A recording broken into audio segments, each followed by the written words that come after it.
এবার আন্তর্জাতিকভাবে আওয়ামী লীগকে বিশাল সুখবর দিল শেখ হাসিনার রাষ্ট্রপতির অধীনে খুব শীঘ্রই দেশে ফিরবেন তিনি। এদিকে শেখ হাসিনা এখনো বাংলাদেশের বৈধ প্রধানমন্ত্রী এমনটাই কিন্তু জানিয়ে দিয়েছেন সেনাপ্রধান ওয়াকারুজ্জামান। তাহলে কি খুব শীঘ্র দেশের দায়িত্ব ফিরে পেতে যাচ্ছে শেখ হাসিনার দল আওয়ামী লীগ এবং প্রধানমন্ত্রী হতে যাচ্ছে শেখ হাসিনা? এই সম্পর্কে কি বলছে গণমাধ্যম বিস্তারিত আপনাদেরকে প্রমাণ সহকারে এই ভিডিওর মাধ্যমে দেখিয়ে দেবো, তাই না টেনে ভিডিওটা শেষ পর্যন্ত দেখতে থাকুন। G7 সম্মেলনে ট্রাম্প মোদির বৈঠক এবং ট্রাম্পের ভারত সফরের ঘোষণার পরদিনই শেখ হাসিনা কেন দেশে ফেরার দিনক্ষণ ঘোষণা করলেন?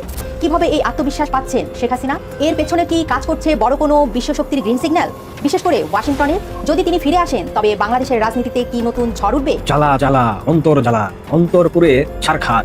এরা শেখ হাসিনাকে জমের মতো ভয় পায়। এরা চায় না বঙ্গবন্ধু শেখ হাসিনা বাংলাদেশে ফিরে আসুক, কারণ উনি বাংলাদেশে ফিরে আসলে বাংলাদেশে সুনামি বয়ে যাবে। বিশ্বাস হচ্ছে না? উনি বাংলাদেশে ফিরে আসলে বাংলাদেশের বর্তমান সরকার কোনো পরিস্থিতি নিয়ন্ত্রণ করতে পারবে না। বাংলাদেশের পুরো প্রশাসন, সেনাবাহিনী বলেন, পুলিশ বলেন, বিজিবি বলেন, কেউ কিচ্ছু করতে পারবে না। টাইম ম্যাগাজিন শেখ হাসিনা যে প্রক্রিয়া ফিরতে পারেন বলে ইঙ্গিত দিয়েছিল, তার অনেক কিছুই এখন ভুলে যাচ্ছে। সরকার কি সেই প্রক্রিয়াগুলোর গতিরোধ করতে পারবে? আবার শেখ হাসিনার বক্তব্য নিয়ে সরকার যখন বিচলিত, তখন আওয়ামী লীগের পক্ষ থেকে আবারও দেশব্যাপী মিছিলের ঘোষণা এসেছে। একজন মৃত্যুদণ্ডপ্রাপ্ত ক্ষমতাচ্যুত রাজনৈতিক নেতা তিনি দেশে ফিরতে চাইছেন, আদালতের মুখোমুখি হতে চাইছেন, বিচারের মুখোমুখি হতে চাইছেন এবং সেই প্রত্যাশায় সীমান্ত পর্যন্ত পৌঁছে গেছেন, কিন্তু ওপারে সেই দেশের সরকার তাকে দেশে ঢোকার অনুমতি দিচ্ছে না। এটা এমন একটা আন্তর্জাতিক শোরগোল এবং শিরোনাম তৈরি করবে। শেখ হাসিনা এখন সে পথে যাওয়ার কথা সক্রিয়ভাবে বিবেচনা করছে। শেখ হাসিনা বাংলাদেশের এমন এক রাজনৈতিক নেত্রী যার সিদ্ধান্তের জোর, মনের জোর কিংবা অভিজ্ঞতার জোর কেড়ে নেওয়া সত্যি মুশকিল। মানে এসবের সঙ্গে পাল্লা দেওয়াই প্রায় অসম্ভব, কারণ কোনো কিছু নাই যা তার অভিজ্ঞতার মধ্য দিয়ে এর আগে তিনি অর্জন করেন নাই। মানে জেলে থাকা বলেন, কিংবা হুলিয়া মাথায় করে দেশে ফেরা বলেন, কিংবা বাংলাদেশে ফেরায় তার উপর নিষেধাজ্ঞার কথা বলেন, সবকিছুই জয় করে দেশে ফেরার অভিজ্ঞতা তার আগে থেকেই আছে। কাজেই এ দফায় যখন তিনি ঘোষণা করে ফেলেছেন যে তিনি বাংলাদেশে ফিরবেনই এবং ডিসেম্বর মাসকেই ফেরার দিন তারিখ হিসেবে এক রকমের ঘোষণা করে দিয়েছেন,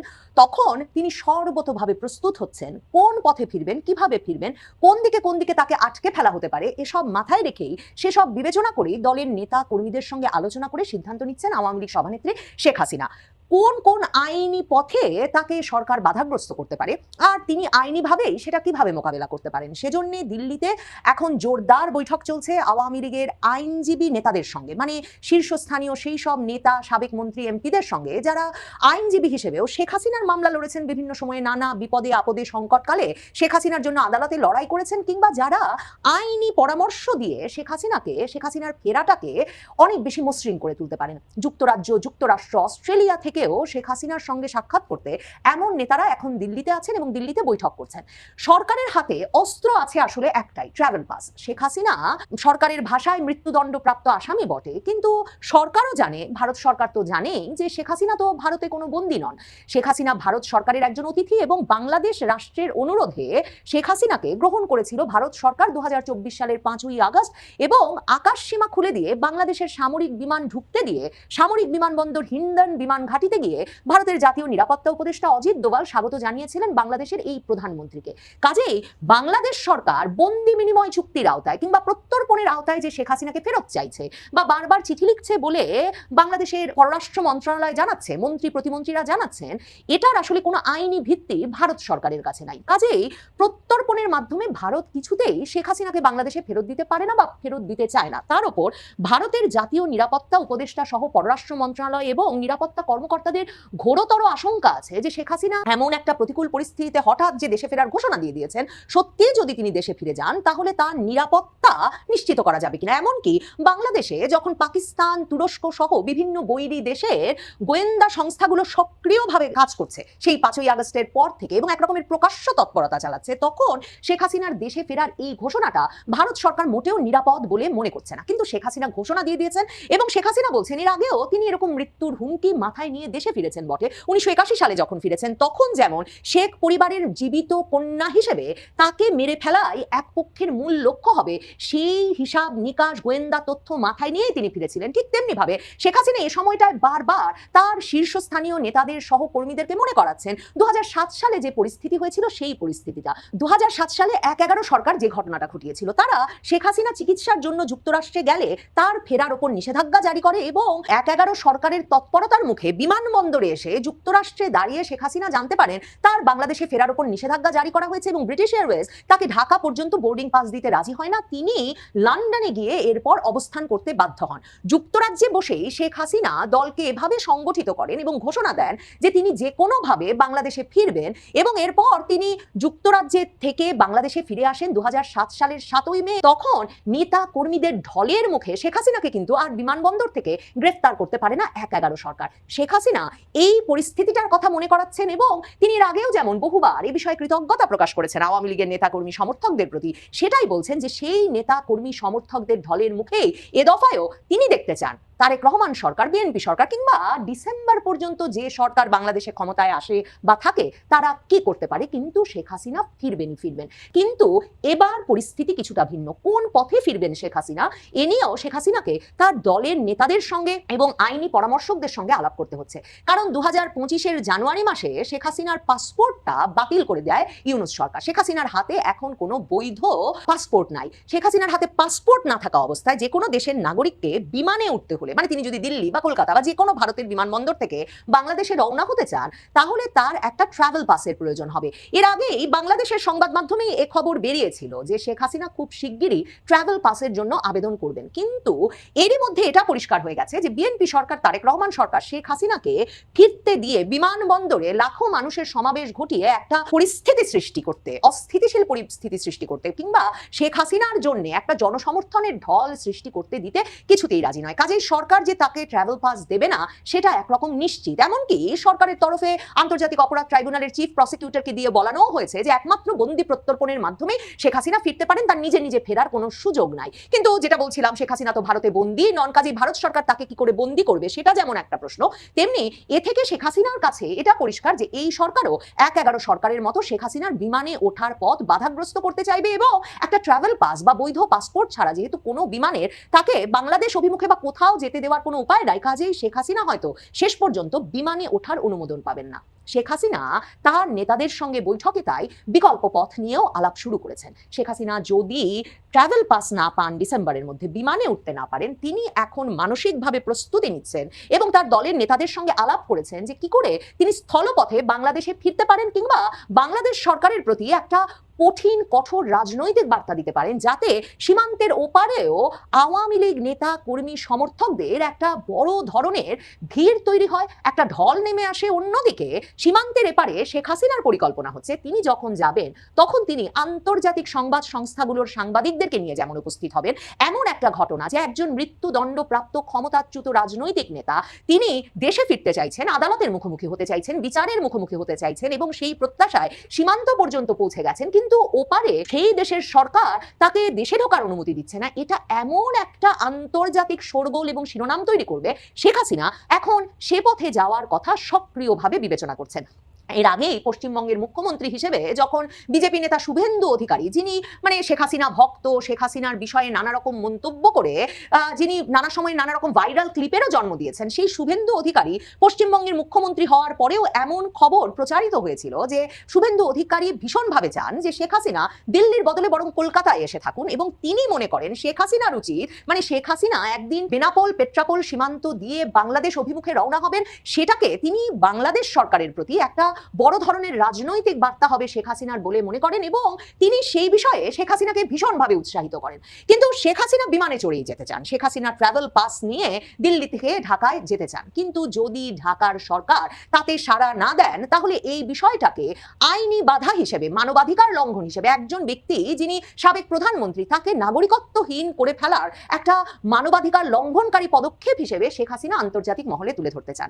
খুব শিগগিরই শেখ হাসিনার যেসব আন্তর্জাতিক সংবাদ মাধ্যমে সাক্ষাৎকার আসতে যাচ্ছে সেখানে থেকেই এই প্রশ্নটা হয়তো ওঠা শুরু হবে এবং তারেক রহমান সরকারকে, বিএনপি সরকারকে এ বিষয়ে একটা মানে ব্যাখ্যা হাজির করতে হবে যে ঠিক কি কারণে যেই সাবেক প্রধানমন্ত্রীকে নিরাপদ আশ্রয়ে রাখবার জন্য রাষ্ট্রীয়ভাবে অনুরোধ করে বাংলাদেশ প্রতিবেশী দেশ ভারতে পাঠিয়েছে, সেই দেশ থেকে কেন বন্দি প্রত্যর্পণ চুক্তির মাধ্যমে আনবার কথা ভাবছে, এই উত্তর যেমন দিতে হবে। কেন তাকে ট্রাভেল পাস দেওয়া হচ্ছে না, তিনি যখন বিচারের মুখোমুখি হতে চান তখন এই প্রশ্নের উত্তর দিতে হবে। এবং শেখ হাসিনা যখন ওই ওই সীমান্তের ওই পারে, এবং শেখ হাসিনা যখন পরিকল্পনা করছেন যে সীমান্তের ওই পারে স্থল সীমান্ত দিয়ে দেশে ঢোকার চেষ্টাকালে তিনি একা নন, তার সঙ্গে আওয়ামী লীগের আরো শীর্ষস্থানীয় নেতৃবৃন্দকে নিয়ে তিনি হাজির হবেন, এবং সেটাকে তিনি যদি সত্যি আন্তর্জাতিক সংবাদ মাধ্যমে একটা ধারাবাহিক লাগাতার শিরোনামে পরিণত করতে পারেন, তাহলে কতদিন তারেক রহমান সরকার সেটা সামাল দিতে পারবেন শেখ হাসিনা তারেক রহমান সরকারকে, কিংবা আবারও বলি যে সরকারই তখন ক্ষমতায় থাকুক না কেন শেখ হাসিনা সেই সরকারকে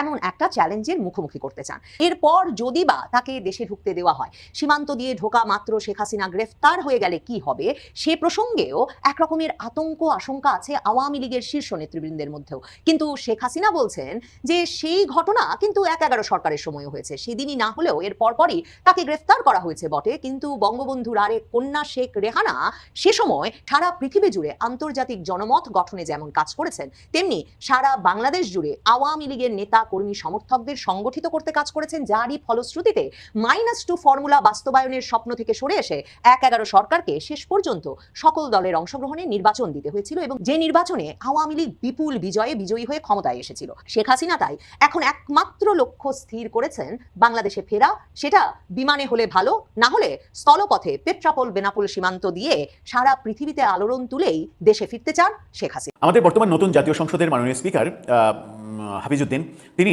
একজন বীর মুক্তিযোদ্ধা, খেতাবপ্রাপ্ত বীর মুক্তিযোদ্ধা। এই বীর মুক্তিযোদ্ধা তিনি মুক্তিযুদ্ধ মন্ত্রণালয়ের দায়িত্ব পেয়েছিলেন, তারপরে তাকে স্পিকার বানানো হলো। সম্প্রতি রাওয়া ক্লাবে একটা অনুষ্ঠানে তিনি বঙ্গবন্ধু সম্পর্কে কিছু মন্তব্য করেছেন। বঙ্গবন্ধু এই দেশের স্বাধীনতাই চাননি, এরকম বক্তব্য দিয়েছেন। মেজর হাফিজ ঠিক বললেন নাকি ভুল বললেন, মেজর হাফিজ কতটা রাজনৈতিক কথা বললেন, সেটা নিয়ে বিস্তর সমালোচনা হচ্ছে। এবং সবথেকে বড় সমালোচনা যেটা হচ্ছে সেটা হচ্ছে যে মেজর হাফিজের পূর্বের বক্তব্য এবং এখনকার বক্তব্য মিলছে না, এমন দাবিও করা হচ্ছে, পূর্বের ভিডিও এবং এখনকার ভিডিও পাশাপাশি রেখে।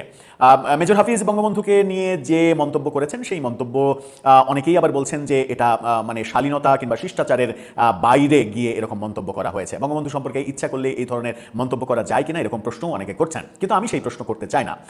আমি মনে করতে চাই যে জাতীয় সংসদের স্পিকার মানে তিনি তো প্রধানমন্ত্রীরও অভিভাবক, তো জাতীয় সংসদে অন্তত সেরকম একজন অভিভাবক মানুষ, তিনি ভুল করতে পারেন না। হয়তো তিনি যখন স্পিকার ছিলেন না, অভিভাবক ছিলেন না, তখন যে বক্তব্য দিয়েছিলেন সেটাই বরং আমরা ভুল হিসেবে কাউন্ট করতে পারি। মাননীয় স্পিকারের সাম্প্রতিক এই বঙ্গবন্ধুকে ছোট করার যে বক্তব্য, সেটা নিয়ে আবার প্রতিবাদ করেছেন বর্তমানে নিষিদ্ধ থাকা যে সংগঠন ছাত্রলীগের সাবেক একজন সভাপতি মাহমুদ হাসান রিপন। তিনি এটার তীব্র সমালোচনা করছেন। তিনি কি বলছেন সেটা একটু আমরা মানে পড়ে দেখব, জেনে দেখব। পাশাপাশি স্পিকার এর আগে বঙ্গবন্ধু সম্পর্কে কি বলেছিলেন, তখন তো স্পিকার ছিলেন না তিনি, এখন কি বলছেন একটু আমরা মিলিয়ে দেখব, যেটা সামাজিক যোগাযোগ মাধ্যমে। মাননীয় স্পিকারের বঙ্গবন্ধু সম্পর্কে একটি বক্তব্য, ওই একই অনুষ্ঠানে মুক্তিযুদ্ধ মন্ত্রী রাজাকারদের উদ্দেশ্যে বলেছেন যে মুক্তিযুদ্ধের বিপক্ষে যারা ছিলেন তারা এখন মানে এটা বলতেই পারেন যে তাদের ভুল হয়েছে, সরি বললে তারা আবার মেন স্ট্রিমে বসে যাবে। আমরা ভেদাভেদের কোনো সমাজে থাকতে চাই না, আমরা সবাই এক হয়ে কাজ করতে চাই, আমরা রাজাকারদের সঙ্গে এক হতে চাই।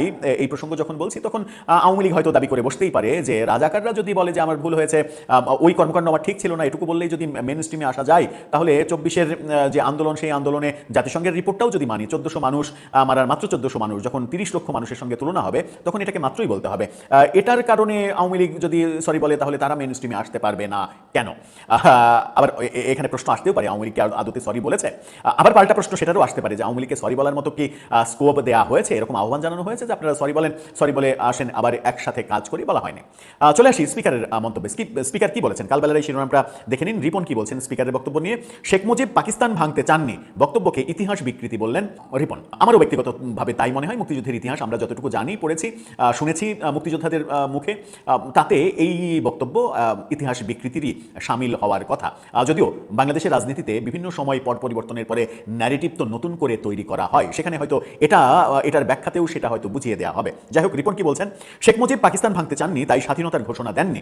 স্পিকারের এমন বক্তব্যকে বাংলাদেশের মুক্তিযুদ্ধের প্রতিষ্ঠিত ইতিহাস ও রাষ্ট্রীয় দলিলের প্রতি অবমাননা এবং ইতিহাস বিকৃতি হিসেবে আখ্যায়িত করেছেন সাবেক সংসদ সদস্য ও বাংলাদেশ ছাত্রলীগের সাবেক সভাপতি মাহমুদ হাসান রিপন।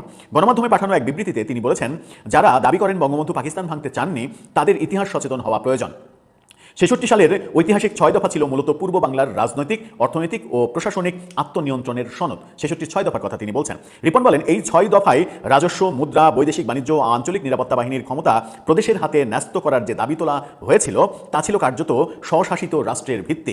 এ কারণেই তৎকালীন পাকিস্তানি শাসক গোষ্ঠী একে পাকিস্তান ভাঙার সনদ হিসেবে অভিহিত করে বঙ্গবন্ধুর বিরুদ্ধে আগরতলা ষড়যন্ত্র মামলা দায়ের করেছিলেন। যদিও এখন অনেকে এই ন্যারেটিভ তৈরি করারও চেষ্টা করেছেন যে সত্যি সত্যি শেখ মুজিব ষড়যন্ত্র করেছিল পাকিস্তানের বিরুদ্ধে। মাহমুদ হাসান রিপন আরও উল্লেখ করেন, ৭০ সালের নির্বাচনে নিরঙ্কুশ সংখ্যাগরিষ্ঠতা অর্জনের পরও যখন ক্ষমতা হস্তান্তর করা হয়নি, তখন বঙ্গবন্ধু ৭ই মার্চের ঐতিহাসিক ভাষণে পরিষ্কারভাবে এবারের সংগ্রাম আমাদের মুক্তির সংগ্রাম, এবারের সংগ্রাম স্বাধীনতার সংগ্রাম, এই বক্তব্য ঘোষণা দিয়েছিলেন। যদিও সেটাকে এখন আর স্বীকৃতি দেওয়া হয় না। ৭ই মার্চ মোটামুটি ইউনুসীয় যুগ থেকে, ইতিহাস থেকে মুছে দেওয়ার একটা চেষ্টা হয়েছে।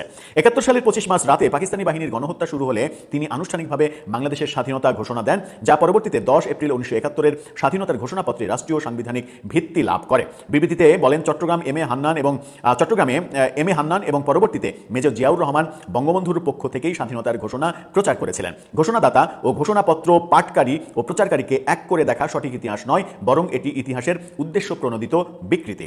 তিনি আন্তর্জাতিক নথির উদ্ধৃতি দিয়ে বলেছেন, 1971 সালে the new York Times, the Times এবং নিউজ উইক সহ বিশ্বখ্যাত সংবাদ মাধ্যমগুলো বঙ্গবন্ধুকে স্বাধীনতা আন্দোলনের কেন্দ্রীয় নেতা হিসেবে উপস্থাপন করেছে এবং তার স্বাধীনতার ঘোষণার খবর বিশ্ববাসীর কাছে পৌঁছে দিয়েছিল।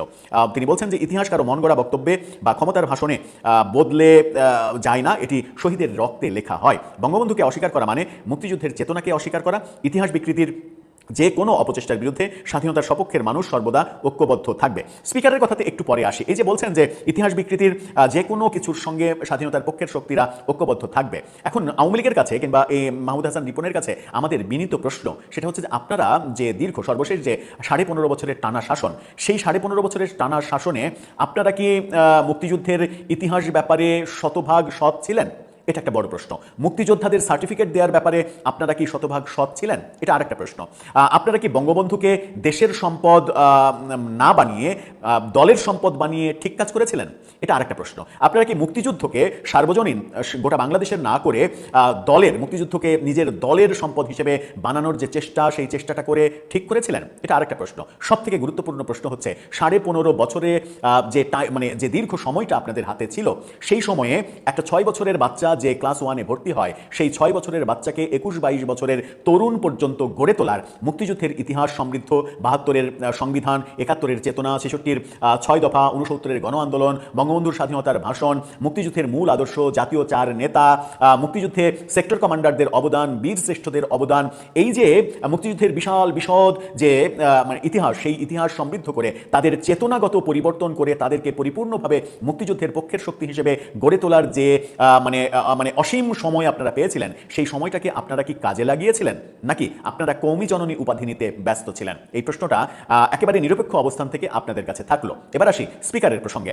মাননীয় স্পিকার মেজর হাফিজ আজকে যে কথা বলছেন, তিনি বলছেন যে বঙ্গবন্ধু পাকিস্তান, বঙ্গবন্ধু তো বলেন না, বলেন শেখ মুজিব পাকিস্তান ভাঙতে চাননি এবং তাজউদ্দিন আহমেদরা অনেক অনুরোধ করার পরেও তিনি স্বাধীনতার ঘোষণা দিতে চাননি। স্বাধীনতার ঘোষণা দিতে না চাওয়ার কারণে জাতি যখন দিশেহারা, জাতির যখন একটা কাণ্ডারি প্রয়োজন, সেই সময় কাণ্ডারি হিসেবে আবির্ভূত হলেন তৎকালীন মেজর জিয়া, একজন সেনাবাহিনীর একজন মেজর পদমর্যাদার একজন অফিসার। মেজর পদমর্যাদার অফিসার হতে খুব বেশি সময় লাগে না, কিন্তু কমিশনপ্রাপ্ত অফিসারের মেজর হতে মাত্র কয়েক বছর লাগে। তো সেরকম একজন মোটামুটি জুনিয়র একজন অফিসার, সেই অফিসার জাতির কাণ্ডারি হয়ে গেলেন।